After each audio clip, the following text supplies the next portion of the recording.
What does the best version of you look like? Seriously, think about that for a minute. Your current reality might be good, but you know it can still improve. You want to do something to change in some way so that your experiences change. You realize your relationships, financial picture, or health can improve. So you're taking action. For people that are driven to create significant and positive change, effort or desire is never in low supply. You've probably tried to do things in the past to create change. Maybe you succeeded at some level. Many of us who attempt to create better versions of ourselves will find early success only to eventually return to the undesired reality where we started. And there's a reason for this. It happens when our priorities are out of place. You know what you want. You consciously desire to become better. You gather the knowledge. You take action and are determined to create the desired result. That can't happen if your priorities aren't in line with what you tell yourself you want to accomplish. And I've seen it happen with different clients who hit a roadblock, and while they talk about productivity at work and loss of work life balance, they often overlook where their tasks, actions, and relationships lie on their priority list. Hi, I'm Vatsala Shukla, and today we are going to be looking at how our priorities are holding us back from doing tasks which really matter. For sure, this is a time management issue. But what happens when using the Blanchard or Covey quadrant doesn't work? I remember a client of mine doing the Covey quadrant exercise and then reporting back that everything was falling in the urgent and important part of the quadrant. So the next question was, what's more important in terms of priorities? Now here's the thing. We may make the most of our time and possibilities by carefully selecting activities. However, if we make poor choices, we may become bogged down in time-consuming, low-yield tasks that prevent progress. And an action priority matrix can help in this situation, which I'm going to share with you. But first, let us look a little more at the priorities. Now, when you change your priorities, you can change your experience.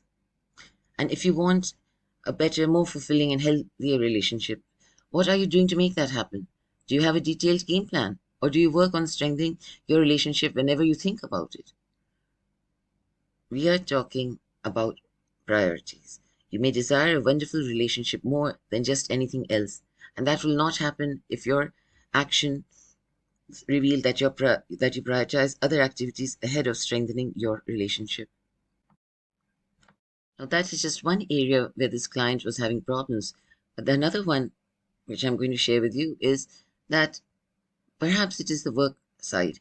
You might be working too much, and you have an idea that the harder you work, the better are your chances of getting promoted, or the more money you can make, the better the reality you can give your family. So you pour yourself into the work. You're working long hours, weekends, and all. But when it comes time to getting promoted, the promotion is given to someone else, somebody who has more poise and charm, and you find that you've been had. Now, that isn't going to really help you much, is it? But there is a simple tool that you can use to overcome this challenge. And this tool can help you to figure out your priorities and what actions will actually move the needle for you. It's a tool that works both for your professional and personal life. I mentioned it a little while back, and it's called the Action Priority Matrix. And the Action Priority Matrix is a straightforward tool for determining which actions to prioritize and which to delegate or remove. And it's going to permit you to get the most of the chances you have. Now, if you know how to chart your to-do list activities on a Covey quadrant, then this matrix will take it a step further to show you what tasks need prioritization. And when we use this matrix to choose the activities wisely, we spend more time on the high-value tasks that keep us moving forward. And you can apply it quickly and intuitively to new jobs and projects. And that is what we actually did with my client. And she finally started to get hold of her time and her productivity and her relationships. So it's not a tool to just laugh at. In fact, it's so simple. It can be a basic chart that compares urgency and importance, or a complicated grid that considers various factors. Businesses use priority matrices for various purposes, including work delegation, ranking possible projects by importance, and ensuring project visibility by documenting the decision process. So it's a multi-purpose tool. And here's how you're going to create it. You create this matrix by using two components. First, you draw a graph that measures effort along the x-axis over here and impact along the y-axis over here. Next, you add boxes to the graph, two stacked on top of the other.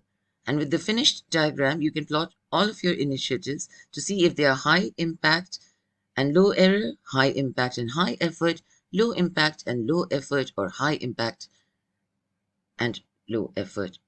And I've given it on the screen. You can note it down or take a screenshot of it. So here is the breakdown. There's 6 steps and they're easy. The first step is you make a list of major tasks that you want to need or perform.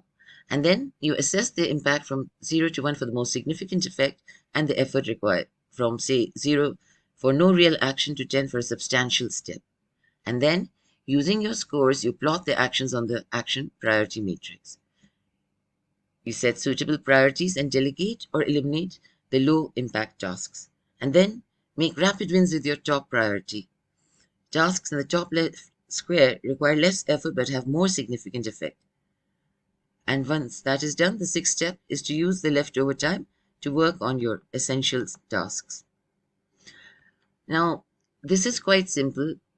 A bit of effort is required at the beginning, but depending on how dedicated you are, your learning curve can be quite fast and you'll start seeing results. But sometimes other questions do arise, and I'm going to look at those now. What about if you're using this for a team? In this case, you're going to consult your team members and co-workers and find out what would assist them in completing each task, and then assign tasks based on the role and follow up to maintain momentum. Simply delegating a task doesn't mean that you hand it over and run away. Remember to also add any practical task that might be required. And this is a point I want to make, because what may seem like a thankless task when you are plotting it on the matrix can become important later as you complete your high priority tasks. This could include, filling up milestone sheets and other documentation required in order to be able to go back and check later on if something goes wrong. And another one is that what should you do first, the quick wins or major projects? Now, this question comes up often and is worth considering based on your particular situation, because there is no right or wrong answer. Now, if completing a major project will take up a lot of your time but has a very high impact on the rest of your work, then you might decide to leave the quick wins and focus your attention on the major project. On the other hand, if you can get a number of quick wins out of your task list, then that combined set of wins could have as great an impact as a major project. It would also help you to build your momentum to get more work done. It all comes down to your particular situation and task at hand. Now, I have some resources that I can share with you, because ultimately this is a time management issue combined with productivity and peace of mind. So here is a quick win. It's my time prioritization bundle, and I suggest that you download and apply the guidance in the small but effective time management bundle, where you'll learn the 8 commandments of time management and also how to prioritize your life. And you'll also be getting a priority planner with it. And for a limited time, I'm also gifting you Karmic Ally Coaching Setting Priorities and Maintaining Perspective Guide. It's not available for sale elsewhere on my website, and details on how to get your bonus will be provided further down on this page. And if you're looking for a long-term project, then I'll also be sharing with you how you can acquire my time management course for busy professionals. But for now, let us focus on a quick win and get you a jump start. So my final words on the topic for today are that you should look at what you do habitually. You might not consciously prioritize activities and habits that deliver a negative experience. It may be happening unconsciously. And if things you do regularly aren't creating the best version of yourself, then change your priorities. And when you prioritize making changes that relate to your core values and beliefs, you'll see more success in creating that reality. And the same holds for work and tasks that you have to do. So it's not just life, it's also work. And this is how you're going to get that elusive work life balance too. So this is Vatsala Shukla for Karmic Life Coaching signing off to your best version of yourself and utilization of your time. Bye for now.